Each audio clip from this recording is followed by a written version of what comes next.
The coffee shop's glass door felt heavier than usual. Or maybe that was just Emma's exhaustion manifesting in physical form.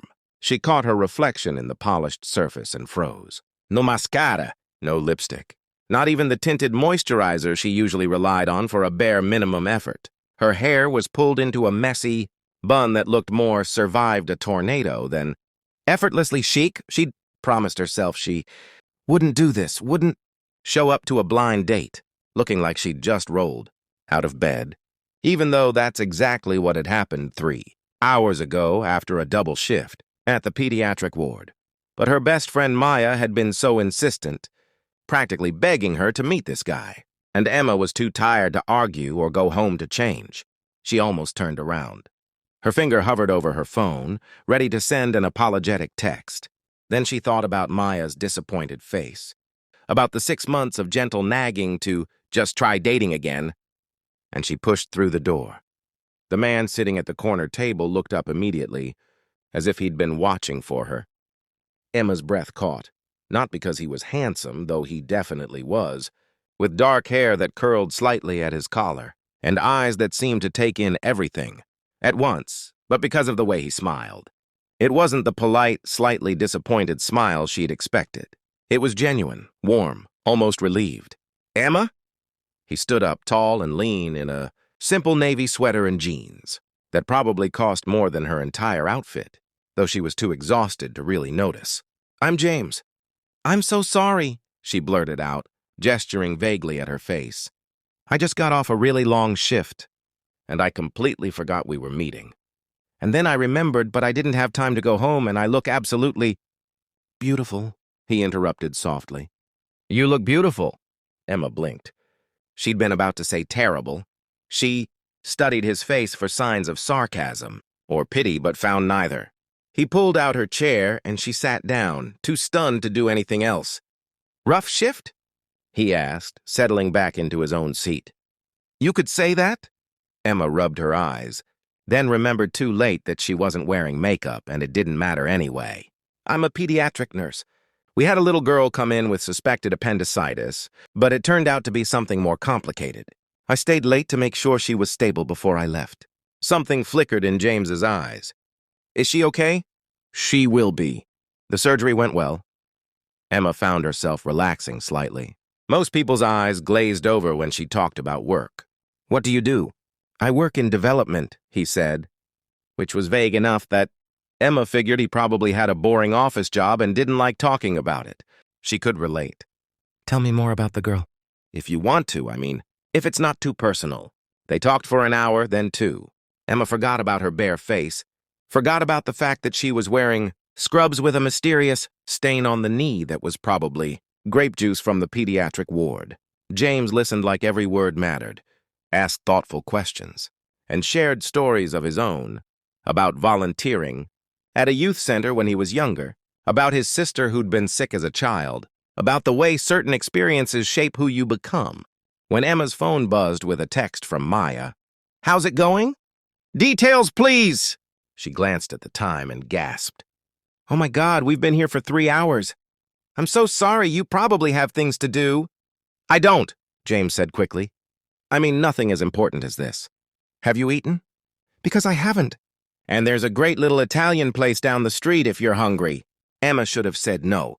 She was exhausted, she looked terrible, and she'd already monopolized 3 hours of this man's evening talking about sick kids and hospital protocols. But her stomach growled audibly.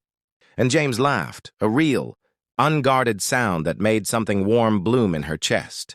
"I guess that's a yes," she said, smiling for what felt like the first time in days, over pasta and wine that James insisted on paying for despite Emma's protests. The conversation shifted. She learned that he'd lost both parents young, that he'd built something from nothing, through a lot of luck and a little hard work, though she suspected he was downplaying the hard work part. He asked about her dreams, and she found herself admitting things she rarely shared. How she wanted to open a nonprofit clinic for underserved kids. How she lay awake some nights thinking about the children whose families couldn't afford proper care. How inadequate she sometimes felt in the face of so much need. "That's not inadequate," James said quietly. That's someone who cares enough to want to do more. There's a difference. When he walked her to her car, a 12-year-old Honda with a questionable muffler, Emma felt something she hadn't felt in years.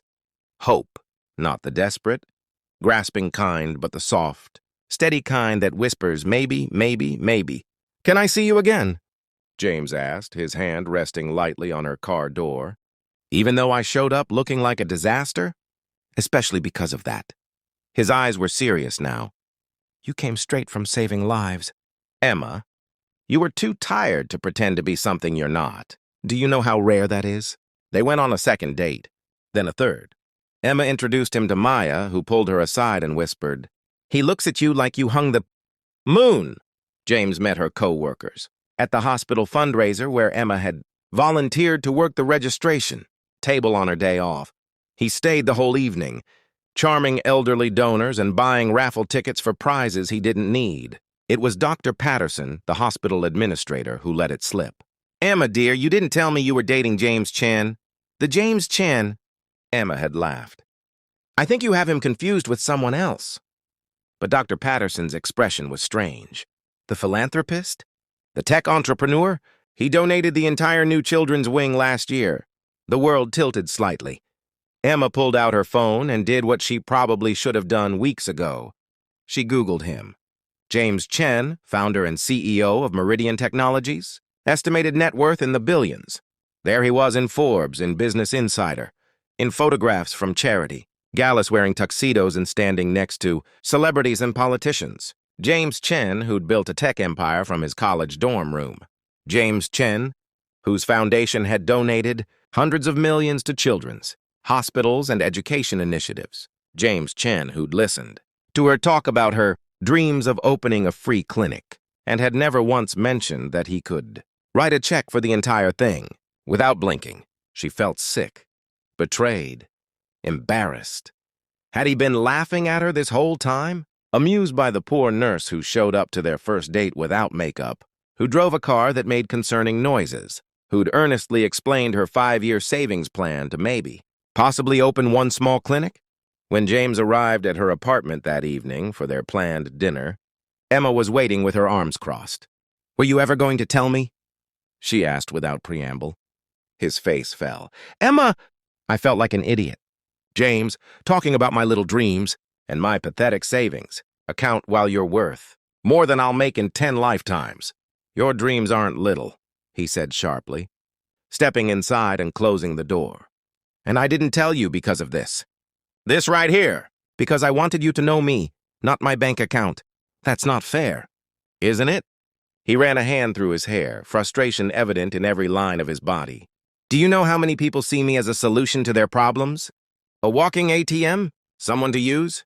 I've had friends betray me for money, relationships that fell apart because she loved what I could buy more than who I am. When you walked into that coffee shop looking exhausted and real and completely yourself, when you talked about those kids like they were the most important thing in the world." His voice cracked. "You didn't see a billionaire. You saw James. Just James. Do you have any idea how much that meant to me?" Emma's anger deflated like a punctured balloon. She thought about that first date. How she'd almost left because she looked terrible. How he'd called her beautiful anyway. How he'd listened. "I'm sorry," she whispered. "I just felt like you'd been lying to me." "I wasn't lying. I was just being the version of myself that exists when money doesn't matter. The version that wanted to know if you'd like me anyway." He stepped closer, his eyes searching hers. "So here's the truth, all of it. Yes, I have more money than anyone needs. Yes, I could write a check for your clinic right now. But the reason I'm standing here, the reason I can't stop thinking about you, has nothing to do with what I can buy or build. It's because you showed up to meet a stranger even though you were exhausted because you'd promised your friend. Because you stayed late at work for a little girl who needed you. Because you forgot to wear makeup and didn't let that stop you from being exactly who you are." His voice dropped to barely a whisper. "You're the realest person I've ever met. Emma, and that's worth more than any amount of money." Emma felt tears prick her eyes. She thought about all the nights she'd felt inadequate, all the times she'd wished she could do more. She thought about James, not the billionaire, But the man who'd asked about the little girl with appendicitis, who'd shared his own childhood pain, who'd volunteered his evening to help her at a fundraiser. "I don't want your money," she said finally. "I know. That's why I want to give it to you." He smiled crookedly. "Well, not to you. To the clinic. If you'll let me help build something together. Not because you need me to, but because I want to be part of something that matters. Something you're building." "Together?" Emma echoed. "Together. If you'll have me, just James, who happens to have resources that could help a lot of kids." Emma stepped forward and took his hand. "Just James sounds perfect. But can just James also be the kind of guy who doesn't hide things from his girlfriend?" "His girlfriend?" James's whole face lit up. "If he wants to be." He pulled her close and she realized something. She'd spent so much energy trying to be enough. Pretty. Enough. Put together enough. Successful enough. But with James, she already was. Not despite showing up barefaced and exhausted, but perhaps because of it. Because that was when she'd been most herself. 6 months later, the Emma Chen Free Pediatric Clinic opened its doors in one of the city's most underserved neighborhoods. Emma ran it, James funded it, and together they built something that mattered. And on the wall in Emma's office hung a framed photo from their wedding day. Emma in a simple dress, no makeup artist or fancy preparations, just herself. Beautiful, real, enough. The plaque she forgot to wear makeup to a blind date. He forgot to mention he was a billionaire. They both remembered what actually mattered.